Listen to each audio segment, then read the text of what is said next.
नमस्कार, मैं हूं पुष्पेंद्र चौधरी और आप देख रहे हैं इंडिया वॉइस। देवभूमि समाचार में आपका स्वागत है। रुक करेंगे खबरों की ओर। मुख्यमंत्री पुष्कर सिंह धामी ने सीएम हेल्पलाइन की समीक्षा के दौरान पुलिस और विभाग के अधिकारियों को निर्देश दिए कि जिन अधिकारियों की जिम्मेदारी तय की गई है वह शिकायतों का निस्तारण करने में देरी ना करें।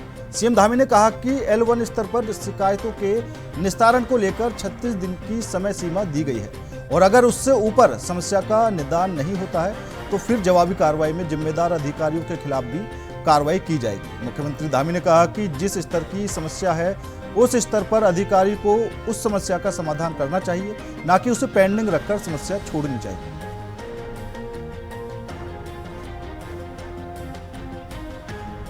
36 दिनों का एक समय सीमा तय की गई है जहां पर शिकायत आती है और 36 दिनों से अधिक होने पर अगर वो शिकायत वहां से निस्तारित नहीं हुई है तो ऐसे मामलों को हमने गंभीरता से लिया है और जिन विभागों में ज़्यादा पेंडेंसियाँ है उसको भी बहुत गंभीरता से लिया है और सभी को 100 को देने का, क्योंकि हम जनता के प्रति हमारी जिम्मेदारी है, जवाबदेही है।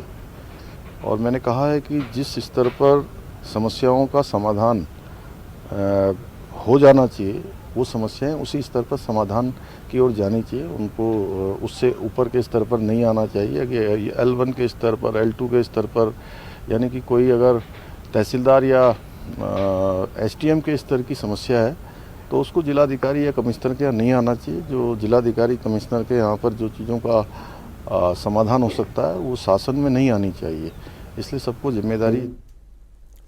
तो यहाँ पर सीएम धामी ने साफ तौर पर कहा है कि सीएम हेल्पलाइन के अंतर्गत अगर शिकायतें आती हैं और 36 दिन के अंदर उन शिकायतों का निस्तारण नहीं किया जाता है तो ऐसे में जो अधिकारी हैं उन पर भी उचित कार्रवाई की जाएगी। तो साफ तौर पर उन्होंने 36 दिन का समय दिया है और 36 दिन के अंदर शिकायतों का निस्तारण करना ही होगा। अगर लापरवाह अधिकारी होंगे और शिकायतों का निस्तारण नहीं करेंगे तो उन पर भी कार्रवाई की जाएगी। तो आज मुख्यमंत्री पुष्कर सिंह धामी ने सीएम हेल्पलाइन की समीक्षा की है और उसमें आने वाली शिकायतों को लेकर भी वो साफ तौर पर कड़ा रुख यहाँ पर अपनाने से लगे हुए हैं। उन्होंने अधिकारियों को भी सख्त निर्देश दे दिए हैं, अगर शिकायतों का निस्तारण नहीं होता है तो उन पर भी कार्रवाई की जाएगी। फिलहाल हमारे साथ इसी खबर पर ज़्यादा जानकारी के लिए हमारे संवाददाता अभय कैंतुरा जुड़ चुके हैं। अभय, क्या कुछ पूरी खबर है, क्योंकि मुख्यमंत्री पुष्कर सिंह धामी ने साफ तौर पर अधिकारियों को भी निर्देश दिए हैं कि अगर 36 दिन में शिकायतों का निस्तारण नहीं होगा तो उन पर भी कार्रवाई हो सकती है। देखिए, मुख्यमंत्री पुष्कर सिंह धामी लगातार सीएम हेल्पलाइन 1905 की जो समीक्षा बैठक है वो यहाँ पर करते रहते हैं। दिल्ली दौरे पर होने के बावजूद भी ये कह सकते हैं कि मुख्यमंत्री पुष्कर सिंह धामी ने सीएम लाइन हेल्पलाइन की समीक्षा यहाँ पर की थी और साफ तौर पर अधिकारियों को सख्त निर्देश देने का काम उनकी तरफ से किया गया है कि जो अधिकारी समस्याओं के निदान में करने में ढिलाई बरत रहे हैं या उसकी पेंडेंसी को ज़्यादा बढ़ाने का काम यहाँ पर कर रहे हैं, ऐसे अधिकारियों के खिलाफ कार्रवाई करने का काम यहाँ पर किया जाएगा। मुख्यमंत्री पुष्कर सिंह धामी ने कहा है कि जो जिले स्तर की जो शिकायतें हैं वो जिलाधिकारी के स्तर पर उसका समाधान होना चाहिए। जो मंडल स्तर की समस्या है उनका समाधान मंडल स्तर पर होना चाहिए, जो शासन स्तर की समस्या है उस शासन स्तर पर यहाँ पर हल होनी चाहिए। लेकिन अगर जिला स्तर की समस्याओं का समाधान होने में भी देरी हो रही है और ये समस्याएं शासन स्तर तक पहुंच रही है तो फिर ऐसे में जो जिम्मेदार अधिकारी है उनकी जिम्मेदारी यहाँ पर तय होनी चाहिए, उनके खिलाफ कार्रवाई यहाँ पर होनी चाहिए, क्योंकि जो सख्त नियम यहाँ पर रखे गए हैं वो जनहित के लिए रखे गए हैं ताकि जनता की समस्याओं का समाधान यहाँ पर हो सके। मुख्यमंत्री पुष्कर सिंह धामी ने कहा है कि L1 स्तर पर, यानी कह सकते हैं कि जो प्राथमिक स्तर की जो शिकायतें होती है वो 36 दिन में उनके समाधान का समय यहाँ पर रखा गया है। अगर 36 दिन के भीतर उन शिकायतों का समाधान नहीं होता है तो फिर जो अधिकारी है जिसको ये जांच की जिम्मेदारी यहाँ पर दी गई है तो फिर उस अधिकारी के खिलाफ उच्च स्तरीय जांच के आदेश यहाँ पर दिए जा सकते हैं, उसके खिलाफ कानूनी कार्रवाई भी यहाँ पर की जा सकती है जो उसके आचरण नियमावली के अनुकूल नहीं होती, आचरण नियमावली के अनुकूल यहाँ पर आती है। ये कहा जा सकता है कि मुख्यमंत्री पुष्कर सिंह धामी लगातार जनता की समस्याओं के लिए अपने प्रवास के दौरान भी अधिकारियों को दिशा निर्देश देते रहे हैं। शासन स्तर पर भी मुख्य सचिव के स्तर पर इन सब चीजों के निर्देश पहले से ही यहाँ पर निर्गत कर दिए गए हैं कि हर अधिकारी अपनी जिम्मेदारियों को समझे और जो जांच चल रही है, ये कह सकते हैं कि जो जनता की शिकायतें हैं उन जनता की जो समस्याएं हैं उन सभी का समाधान तय समय पर यहाँ पर होना चाहिए। खासतौर पर मुख्यमंत्री की जो हेल्पलाइन है 1905 वाली जो हेल्पलाइन है, उस पर किसी भी प्रकार से कोई भी समस्या का समाधान अगर त्वरित समय पर नहीं होता है, समय अवधि के अंतराल उस समस्या का निदान नहीं निकलता है, तो फिर जो अधिकारी है सीएम हेल्पलाइन के जो अधिकारी हैं वो भी यहाँ पर दंडित किए जा सकते हैं। जो जिला स्तर के जो अधिकारी हैं जिनके लिए इन शिकायतों को अग्रेसित करने का काम वहां पर कर दिया गया था, उनको भी यहाँ पर दंडित करने का काम किया जा सकता है, क्योंकि जैसे ही शिकायत आ रही है उस शिकायत को अग्रसर हेल्पलाइन की तरफ से उस शिकायत को आगे बढ़ाने का काम यहाँ पर किया जाता है, उसे अग्रसर आगे कर दिया जाता है, ताकि समय रहते हुए जो अधिकारी हैं जिस विभाग की शिकायतें हैं उसका निदान तय समय पर यहाँ पर हो सके। लेकिन आमतौर पर यह कहा जा सकता है कि जो पेंडेंसी लगातार देखने को मिल रही है शिकायतों के निस्तारण में, जो समय अवधि ज्यादा यहाँ पर लग रही है, उसको लेकर शिकायतें यहाँ पर मिल रही थी। और यही वजह रही कि मुख्यमंत्री पुष्कर सिंह धामी को कड़ा रुख यहाँ पर अख्तियार करना पड़ा और अधिकारियों को सख्त निर्देश यहाँ पर दिए गए ताकि समय पर जनता की इन शिकायतों का समाधान हो सके। जी अबे आखिर कहां पर समस्या आ रही है, क्योंकि 36 दिन के से ज्यादा समय लग रहा है, शिकायतों का निस्तारण नहीं हो पा रहा है। क्या शिकायतों की जो संख्या है वो ज्यादा आ रही है या फिर जो अधिकारी हैं वो कहीं ना कहीं लापरवाही बरतते हुए नजर आ रहा है? देखिए, L1 स्तर की जो शिकायतें हैं, आप समझ सकते हैं कि जिला स्तर की जो शिकायतें हैं, उन शिकायतों के निस्तारण में जो समय अवधि 36 दिन की दी गई है उसको सही समय पर पूरी करने का काम अधिकारियों की तरफ से नहीं किया जा रहा है। यानी जो शिकायत है उसको पेंडिंग रखने का काम अधिकारियों की तरफ से किया जा रहा है, जिसके चलते आम जनता की शिकायतों का समाधान होने के बजाय उस समस्या और बढ़ती हुई नजर आ रही है, क्योंकि तय समय पर अगर समस्या या शिकायत का समाधान नहीं होता है तो फिर वो चीज बढ़ती हुई नजर आती है, जिसके चलते ये कह सकते हैं कि आम जनता परेशान हो रही है। कई बार एक शिकायत को 3-3 बार सीएम हेल्पलाइन पर 3 अलग-अलग तरीके से भेजने का काम किया जाता है, वो भी निश्चित अंतराल अवधि के समय भीतर। यानी अगर पहली शिकायत को 36 दिन का समय यहाँ पर निस्तारण के लिए दिया गया है तो वो 36 दिन के भीतर भी उसका निस्तारण नहीं हो पा रहा है, और उसके बाद ये कह सकते हैं कि उस समय अवधि बीत जाने के बाद फिर उपभोक्ता की तरफ से या पीड़ित व्यक्ति की तरफ से एक और शिकायत वहां पर भेजी जाती है कि जो निम्न अधिकारी हैं जिनके पास ये शिकायत भेजी गई है वो समस्या का हल करने में समय नहीं दे पा रहे हैं या आवश्यक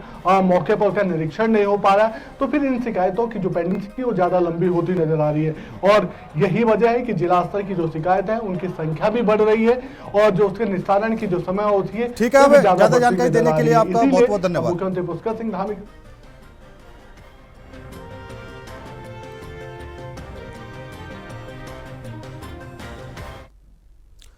बढ़ते अगली खबर की ओर। चार धाम यात्रा के लिए ऑनलाइन रजिस्ट्रेशन आज से शुरू हो गए हैं। इस बार आधार कार्ड के जरिए रजिस्ट्रेशन होंगे। बता दें कि 60% ही रजिस्ट्रेशन ऑनलाइन किए जाएंगे, जबकि 40% रजिस्ट्रेशन ऑफलाइन होंगे। बता दें, चार धाम यात्रा रजिस्ट्रेशन के लिए हरिद्वार, ऋषिकेश में केंद्र स्थापित किए गए हैं, जहां यात्री ऑफलाइन रजिस्ट्रेशन कर सकते हैं। चार धाम यात्रा के लिए ऑफलाइन पंजीकरण यात्रा शुरू होने से 10 दिन पहले शुरू होंगे। तो वहीं श्रद्धालु अगर हेलीकॉप्टर से केदारनाथ, बद्रीनाथ के दर्शन करने आ रहे हैं तो उन्हें बिना रजिस्ट्रेशन के हेलीकॉप्टर का टिकट नहीं मिलेगा।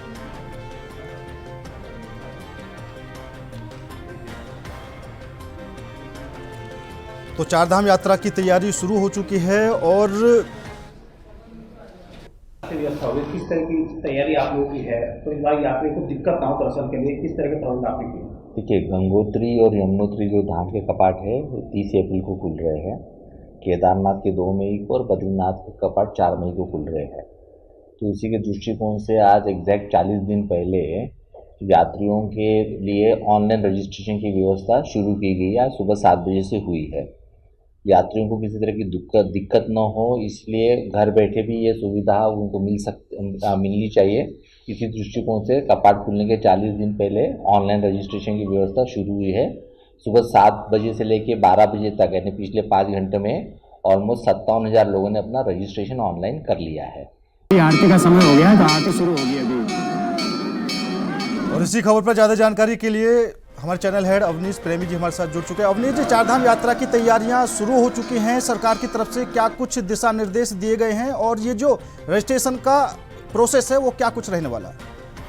देखिए पुष्पेंद्र, अगर हम कहें कि चारधाम यात्रा की शुरुआत 30 अप्रैल से होगी और 30 अप्रैल को गंगोत्री और उसके साथ साथ यमुनोत्री धाम के कपाट खुल जाएंगे। उसके बाद 2 मई को केदारनाथ और 4 मई को बद्रीनाथ धाम के कपाट खुलेंगे। तो उसके लिए तमाम तैयारियां कर ली गई है और खास बात यह है कि इस बार 40 दिन पहले रजिस्ट्रेशन की शुरुआत हुई है ऑनलाइन रजिस्ट्रेशन आज सुबह 7 बजे से शुरू हुए थे और 12 बजे तक देखा जाए तो 56,000 से ज्यादा यात्री ने रजिस्ट्रेशन कराए हैं। और खास बात यह है कि केदारनाथ नंबर 1 पर है, जहां पर काफी संख्या में रजिस्ट्रेशन हुए। दूसरे नंबर पर बद्रीनाथ है और तीसरे पर गंगोत्री और यमुनोत्री के लिए यात्रियों ने अपने रजिस्ट्रेशन कराए हैं। यानी कि केदारनाथ धाम में आने वाले जो श्रद्धालु हैं उनकी दिलचस्पी ज्यादा दिखाई दे रही है, उनके रजिस्ट्रेशन यहाँ पर ज्यादा हुए हैं। दूसरा ये है कि इस बार सबसे बड़ी जो खास बात रही है, पहली बार ऐसा हुआ है कि ऑनलाइन रजिस्ट्रेशन के लिए जो आधार कार्ड है, आधार नंबर है, उसको अनिवार्य कर दिया गया है और उसके बिना कोई रजिस्ट्रेशन नहीं होगा। इससे पहले ये मोबाइल नंबर के जरिए हुआ करता था। दूसरा इस बात, जैसा कि हमने कुछ देर पहले ही जो सचिन कुरुवे हैं टूरिज्म सेक्रेटरी, उनसे हमारी बातचीत हुई है तो उन्होंने कहा है कि रजिस्ट्रेशन हुआ करेंगे, डेली इसकी प्रक्रिया होगी। और अभी 12 बजे तक की हम बात करें, बहुत कम समय है, लेकिन 56,000 रजिस्ट्रेशन होना अपने आप में एक मायने रखता है। दूसरी बात ये कि कल भी गढ़वाल कमिश्नर ने यहाँ पर एक मीटिंग ली थी और चारधाम के लिए किस तरह की तैयारियां करनी है, चाहे वो PWD हो, पेयजल हो, स्वास्थ्य हो, उन तमाम को लेकर सिलसिलेवार समीक्षा की जा रही है। और इस बार क्योंकि यात्रा के दौरान जो श्रद्धालु हैं उनकी संख्या बढ़ने की उम्मीद है, तो उसके दृष्टि तक ही प्रशासनिक स्तर पर सारी तैयारियां की जा रही है। मुख्यमंत्री पहले ही कह चुके हैं कि चारधाम यात्रा में किसी तरह की दिक्कत परेशानी ना हो, सुचारू रूप से वो चले, उसके लिए जो भी धन की आवश्यकता होगी स्टेट गवर्नमेंट मुहैया कराएगी, लेकिन किसी भी यात्री को किसी तरह की कोई परेशानी नहीं होनी चाहिए। जी बिल्कुल अवनीश जी, क्योंकि 60% तो ऑनलाइन रजिस्ट्रेशन होने ही हैं, लेकिन जो 40% ऑफलाइन रजिस्ट्रेशन होने हैं उनके लिए ऋषिकेश और हरिद्वार में तो केंद्र बनाए हैं। क्या इनके अलावा भी और कहीं पर केंद्र बनाए गए हैं? देखिए, अभी केंद्र की शुरुआत नहीं हुई है, वो कुछ समय पहले होगी, लेकिन इतना जरूर है क्योंकि जो पहला यात्रा का पड़ाव है वो ऋषिकेश से होता है। ऋषिकेश से ही यात्रा की शुरुआत होती है। हालांकि हरिद्वार से भी यात्रा में काफी संख्या में लोग जाते हैं, लेकिन रजिस्ट्रेशन की जहां तक बात है, रजिस्ट्रेशन आप जो है गढ़वाल मंडल की जो वेबसाइट है उस पर कर सकते हो। जहां तक ऑफलाइन की बात है, वो आपको हरिद्वार टूरिज्म ऑफिस और देहरादून में जो चारधाम का ऑफिस बना हो वहीं पर उसकी शुरुआत होगी, लेकिन उसमें भी समय लगेगा। दूसरी बात यह है कि हेली सेवाओं के लिए भी हमने जब इस बारे में सेक्रेटरी से बात की तो उनका साफ तौर पर कहना था उसकी तैयारी कर ली गई है और यात्रा से कुछ दिन पहले उसका भी ट्रायल यहाँ पर लिया जाएगा। ठीक है अवनीश जी, ज्यादा जानकारी देने के लिए आपका बहुत बहुत धन्यवाद। खबर देहरादून से है, जहां उत्तराखंड में कैबिनेट विस्तार को लेकर अटकलों का दौर जारी है। कैबिनेट मंत्री प्रेमचंद अग्रवाल के इस्तीफे के बाद प्रदेश में मंत्रिमंडल विस्तार की चर्चा भी तेज हो गई है। इस बीच ज्योतिषाचार्य संतोष खड़ूड़ी ने कैबिनेट विस्तार को लेकर भविष्यवाणी की है। उन्होंने दावा किया कि इस बार का विस्तार पूरी तरह से युवा चेहरों पर केंद्रित होगा और इसमें 2 से 3 महिलाओं को भी मंत्री पद मिलने की संभावना है। साथ ही कहा कि पंचांग के अनुसार इस बार उत्तराखंड कैबिनेट विस्तार में नए और युवा चेहरों को प्राथमिकता मिलेगी। उन्होंने कहा कि जो विधायक पहले मंत्री रह चुके हैं या वरिष्ठ नेता हैं, उन्हें इस बार कैबिनेट में जगह मिलने की संभावना कम है। खंडूरी ने कहा कि इस बार का कैबिनेट विस्तार युवाओं का होगा। इसमें पहली बार विधायक बने नेताओं को भी शामिल किया जाएगा, जो भविष्य में सरकार के लिए मजबूत आधार होगा। जी, मैं देख पा रहा हूँ कि उत्तराखंड की जो निरंतर कई लंबे टाइम से अगर सरकार स्थिर होती है तो सरकार में जो दायित्वधारी होते हैं या सरकार के अंदर जो नुमाइंदे होते हैं वो कहीं ना कहीं कई बार अस्थिरता का द्योतक रहते हैं। बहुत लंबा पारी नहीं खेल पाना, कई परिस्थितियों से घिर जाना, तमाम उलझन और परेशानियों से रहना। लेकिन अगर मैं नई बात करूं कि अब सरकार का रह गया मात्र 1.5 या 2 साल, इन 1.5-2 सालों के लिए जो सरकार नए नुमाइंदे लाने वाली है, नए मंत्रियों को अधिकार और दायित्व देने वाली है, इसमें मुझे कुछ पक्ष ऐसा दिखाई दे रहा है। इसमें एक तो युवा चेहरे आने वाले हैं। युवा चेहरे आएंगे, ऐसा नहीं कि कोई पुराना व्यक्तित्व है, भाई पुराना नामधारी मंत्री रहा, बहुत लंबे टाइम तक विधायक रहा या कई सालों से विधायक बन के आ रहे हैं, ऐसा कुछ नहीं देखने को मिलेगा। एकदम नए चेहरे सामने आएंगे। और दूसरा, महिलाओं को, जो महिलाएं हैं विशेषकर, उनको भी अधिकार मिलने के चांसेस हैं। जैसे कि अगर आप मानते हैं कि 5 सीट होने वाली हैं तो 2 या 3 सीट निश्चित महिलाओं की झोली में जाने वाली है। तो ऐसा निश्चित ही ये सरकार में होने वाला है। ये ठंडा प्रदेश है और यहाँ ठंडे, शीतल, सरल स्वभाव के लोग, जो केवल कार्य पर ध्यान देने वाले लोग, ऐसे लोगों को मौका मिलने वाला है और बड़ा चमत्कारी ये सब देखने को मिलेगा, जिनके लिए लोग सोच नहीं सकते हैं। ऐसे चेहरे आप लोगों को देखने को वहीं मंत्री पद से हटाए गए पूर्व कैबिनेट मंत्री प्रेमचंद्र अग्रवाल के आवास को लेकर ज्योतिषाचार्य पंडित संतोष खंडूरी हमारे चैनल हेड अवनीश प्रेमी ने खास बातचीत की है। इस दौरान उन्होंने क्या कुछ कहा है वो आपको सुनाते हैं। मंत्री पद से हटाए गए प्रेमचंद्र अग्रवाल के हम आवास पर हैं और ख़ास बात यह है कि R2 इसको नाम दिया गया है और इसमें किस तरह की खामियां हैं, क्योंकि कहा यह जा रहा है कि जो भी मंत्री यहां पर रहा है वो अपना कार्यकाल पूरा नहीं कर पाया। इस समय मेरे साथ पंडित संतोष खंडूरी जी हैं, हम उन्हीं से जानेंगे कि आखिरकार क्या कमियाँ इसमें हैं। पंडित जी, देखा जाए तो किस तरह की कमियाँ इस आवास में हैं? जी, सबसे पहले तो मैं तमाम अपने राज्य की स्थिति को जानते हुए और इन सब चीज़ों को जानने के बाद जो मुझे आज इस राज्य की अस्थिरता और राज्य में जो भी मंत्री दायित्व हैं, इससे पहले मुख्यमंत्री के दायित्व जिनके पास थे, ये तमाम दायित्वधारी जितने भी बड़े पद, गरिमामय पद थे इस राज्य के, वो हमेशा खतरे में दिखाई दिए। उसके पीछे देखिए, जीवन में जब अस्थिरता तब आती है जब आप स्थिर भवन पर न हो, जब आपका स्थिर चित्त न हो, स्थिर बुद्धि न हो। और कोई भी व्यक्ति आपके ऊपर हावी क्यों होता है? एक बहुत बड़ा समाज आपका विरोध करता है, एक बहुत बड़ी दुनिया आपका विरोध करती है, आपके विचारों का विरोध करती है, आपके कार्य करने, आपके कार्यकलाप का विरोध करती है। इसके पीछे का कारण क्या है? आपका एटमॉस्फेयर कैसा है, आपका वातावरण कैसा है, आपने आभास क्या है, आपको क्या लगा? मैं वहीं आपको ले जाऊंगा, क्योंकि वस्तु स्थिति जिसकी ठीक नहीं है, जिसका लाइफ मैनेजमेंट, जीवन प्रबंधन ठीक नहीं है, आप रहे कहाँ रहे हैं, उस घर का, उसमें ग्रह नक्षत्रों का प्रभाव कैसा है, उसमें भूमि भवन का प्रभाव कैसा है, उसमें स्थितियां कैसी है। मैं देख रहा हूं, पहली बात तो इस भवन का दक्षिण मुखी है और भवन के द्वार के आगे भवन का द्वार है। ये आपस में ही उलझे रहेंगे। इनका मंतव्य, इनका चिंतन, इनकी बुद्धि आपस में ही प्रतिद्वंदिता रहेगी, आपस में ही कुछ न कुछ ऐसा भाव बना रहेगा जिसकी वजह से ये स्थितियां बनी रहेंगी। तो मेरा सिर्फ ये है कि पहले तो वस्तु स्थिति ठीक करें। वस्तु स्थिति का मतलब वास्तु ठीक करें, ग्रह नक्षत्रों को ठीक करें। अगर हम बात करें इसी भवन की, तो उत्तर पूरब की तरफ से जो भवन का फ्रंट खुला हुआ है, वहाँ इतने बड़े बड़े विशाल काय वृक्ष खड़े हैं। उसकी पूरी प्रथम छाया, जो कहते हैं कि सूर्य की पहली किरण भवन पर पड़े तो वास्तु दोष आता है, तो वो वास्तु दोष है। दक्षिण मुखी है, द्वार के सामने द्वार है। तो ये तमाम जो समस्याएं आप देख रहे हैं, ये समस्याओं के पीछे का जो कारण है वो पूरी तरह भवन का जो वास्तु है वो ध्वस्त है, बिल्कुल अस्थिर है, ठीक नहीं है। इसीलिए मनस्थिति ठीक नहीं है। ऐसा नहीं है कि बीजेपी आज से, या बीजेपी ये किसी भी व्यक्ति की अगर मैं बात करूं, कोई वो आज ही जो है इस दायित्व पर आए, बहुत लंबे समय से काम करके आ रहे हैं और पार्टी के बहुत पुराने कार्यकर्ता हैं, बहुत अच्छे दायित्व उनके पास रहे। लेकिन आज अगर हम बात करें कि जिस भवन पर आप रह रहे हैं उसकी वस्तुस्थिति ठीक होनी चाहिए, नहीं तो ऐसे में हमारे राज्य की भी वस्तुस्थिति खराब हो रही है। और ऐसे कारण में ये एक बहुत बड़ा कारण है, इसमें राज्य का आर्थिक नुकसान है और जनता का नुकसान है और राज्य सरकार का नुकसान है। मैं कहता हूं कि पहले इन सब चीज़ों को ठीक किया जाए, तभी हमारा राज्य सुचारू रूप से हर प्रकार से, शारीरिक, मानसिक, बौद्धिक, आर्थिक, हर प्रकार से ठीक प्रकार से चलेगा। किस तरह की खामियां नजर आई इस आवास? मेरे को बहुत बड़ी खामियां, दक्षिण मुखी है। बताइए, उसमें किसी प्रकार का ब्लॉगर नहीं है। दक्षिण मुखी द्वार ब्लॉगर होता है, वो नहीं लगा हुआ है, किसी प्रकार की तार नहीं लगे हुए हैं। और ईशान कोण में जो है आपके बड़े बड़े विशाल काय वृक्ष खड़े हैं, उनकी छाया वहां पड़ रही है। क्या सोचेगा, क्या विजन ही खत्म है? अपने आप में उलझने वाली बात है, अपने आप में फंसने, मुसीबतों में जाने वाली बातें हैं। तो इसीलिए मेरा सिर्फ यही कहना है कि आप कितना पूजा पाठ को, ऊपर से जब आपके ऊपर कृपा नहीं आ रही है, आपके ऊपर एक ऊर्जा नहीं आ रही है, और वैसे भी ये राज्य ठंडा प्रदेश है, शांत प्रदेश है, यहाँ शीतलता, सरलता और सौम्यता यहाँ इस देश को स्वीकार्य है। तो क्या परिवर्तन होना चाहिए इसमें देखा जाए तो, क्योंकि आगे भी कोई ना कोई आएगा जरूर। देखिए, पहली बात तो इस घर का वास्तु ठीक होना चाहिए। ये दक्षिण द्वार है, सामने भी मैं देख रहा हूँ द्वार खड़ा है, तो ये आपस में द्वार टकरा रहे हैं।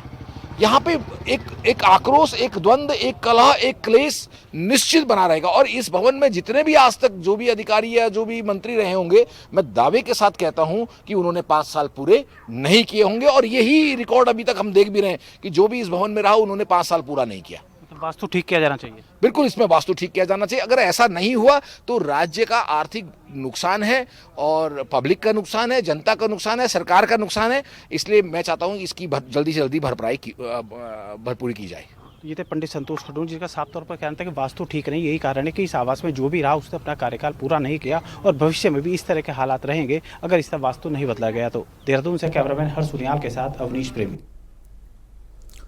खबर रुड़की से है, जहां ग्राम प्रधान ने पंचायत सचिव पर सड़क निर्माण के नाम पर 9 लाख से ज्यादा राशि ग्राम निधि से गलत तरीके से निकालने का आरोप लगाया है। वहीं मामले की शिकायत जिला पंचायत राज अधिकारी से की गई।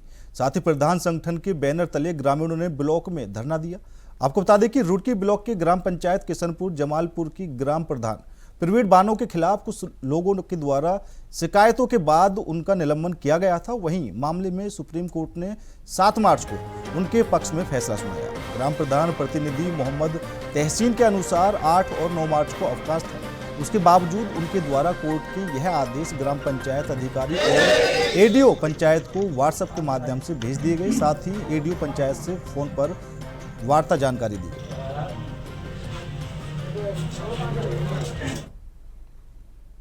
मुख्यमंत्री पुष्कर सिंह धामी के दिल्ली दौरे के दौरान राज्य के भीतर मंत्रिमंडल विस्तार की चल रही खबरों पर मुख्यमंत्री पुष्कर सिंह धामी ने विराम लगा दिया है। सीएम धामी ने कहा कि उनका दिल्ली दौरा व्यक्तिगत दौरा था और वह किसी कार्यक्रम में सम्मिलित होने के लिए दिल्ली गए थे। ऐसे में मंत्रिमंडल विस्तार को लेकर किसी भी प्रकार की कोई चर्चा नहीं है।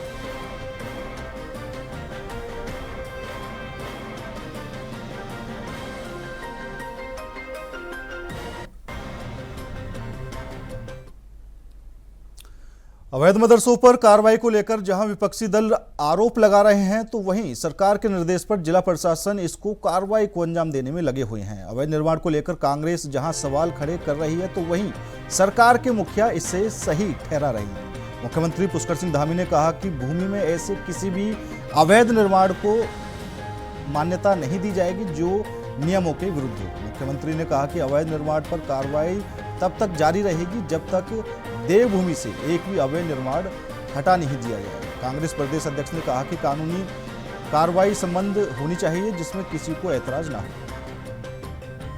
आज कार्रवाई की गई है और ये जो खुशी पैथोलॉजी लैब है इसमें सूचना थी कि कुछ व्यक्तियों द्वारा यहाँ पे अल्ट्रासाउंड किए जाते हैं और कभी कभी आकर के इस तरीके से किए जा रहे हैं और ये भी सूचना थी कि इनके पास जो मशीन है वो रजिस्टर्ड नहीं है इनके नाम पे, तो इसी क्रम में ये औचक। हरिद्वार ग्रामीण विधानसभा से कांग्रेस विधायक अनुपमा रावत ने जिले में चल रहे अवैध खनन को लेकर एक बार फिर से प्रशासन पर सवाल उठाए हैं। पत्रकारों से बातचीत करते हुए उन्होंने कहा कि सरकार ने दूसरे राज्यों के खनन माफियाओं को जिले के संसाधनों को सौंप दिया है। निजी कंपनियों ने यहां अपनी खनन चौकियां स्थापित कर ली हैं। वहीं अवैध खनन के वाहनों से अक्सर दुर्घटनाएं भी सामने आ रही हैं। अनुपमा रावत ने अवैध खनन न रोके जाने पर डीएम हरिद्वार ऑफिस पर भूख हड़ताल सत्याग्रह करने की चेतावनी भी दी है।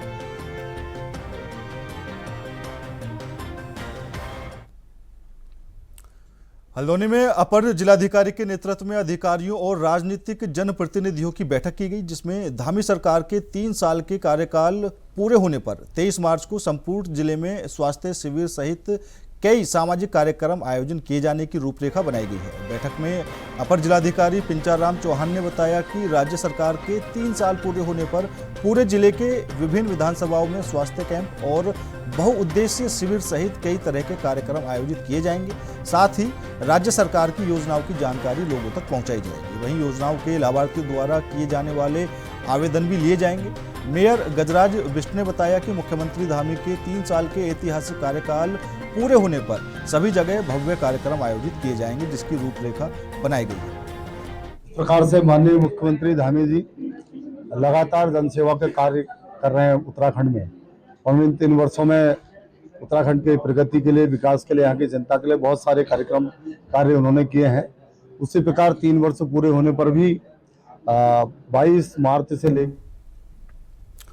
आगामी 23 मार्च को धामी सरकार के 3 साल का कार्यकाल पूरा हो रहा है। इस पर सरकार विभिन्न कार्यक्रमों का आयोजन कर रही है, जिसमें संगठन भी अपनी सहभागिता निभा रहा है। प्रदेश कार्यालय में बैठकों का दौर भी शुरू हो चुका है और कार्यक्रमों की रूपरेखा भी यहां पर तय कर दी गई है। ऐसे में प्रदेश महामंत्री ने जानकारी देते हुए बताया कि 22 मार्च को अल्मोड़ा में और 23 मार्च को देहरादून प्रदेश मुख्यालय में बड़े कार्यक्रम का आयोजन किया जाएगा, जिसमें मुख्यमंत्री मुख्य अतिथि के रूप में सहभागिता निभाएंगे। इसके अलावा 23 मार्च को सभी जिला मुख्यालय में बड़े कार्यक्रम आयोजित किए जाएंगे, जिसमें मंत्री, प्रभारी मंत्री और सांसद मुख्य अतिथि के रूप में शिरकत करेंगे। ब्लॉक स्तर पर भी सरकार की उपलब्धियों को लेकर कार्यक्रम आयोजित किए जाएंगे, जिसमें दायित्वधारी विधायक और पूर्व विधायक मुख्य अतिथि के रूप में मौजूद रहेंगे। उसके बाद 24 मार्च से 30 मार्च तक बहुउद्देशीय शिविरों का आयोजन किया जाएगा। भारतीय जनता पार्टी की राज्य सरकार माननीय पुष्कर सिंह धामी जी के नेतृत्व में काम करते हुए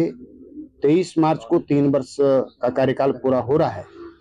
इन 3 वर्षों में उत्तराखंड ने काफी लंबा सफर तय किया है। कई महत्वपूर्ण उपलब्धियां उत्तराखंड के खाते में आई हैं। इन सभी कामों को, इन सभी उपलब्धियों को जन जन तक पहुंचाने का काम 3 वर्ष पूर्ण होने के उपलक्ष्य में सरकार कर रही है। भारतीय जनता पार्टी का संगठन भी इस कार्यक्रम में सहभागिता अपनी कर रहा है। इस अवसर पर 22 तारीख को अल्मोड़ा में और 23 तारीख को देहरादून में प्रदेश मुख्यालय पर बड़े कार्यक्रम आयोजित किए गए हैं। 23 मार्च को देहरादून के साथ साथ सभी जिला मुख्यालयों पर और सभी। फिलहाल मेरे साथ इस बुलेटिन में इतना ही। बाकी देश और दुनिया की तमाम खबरों के लिए देखते रहिए इंडिया वॉइस।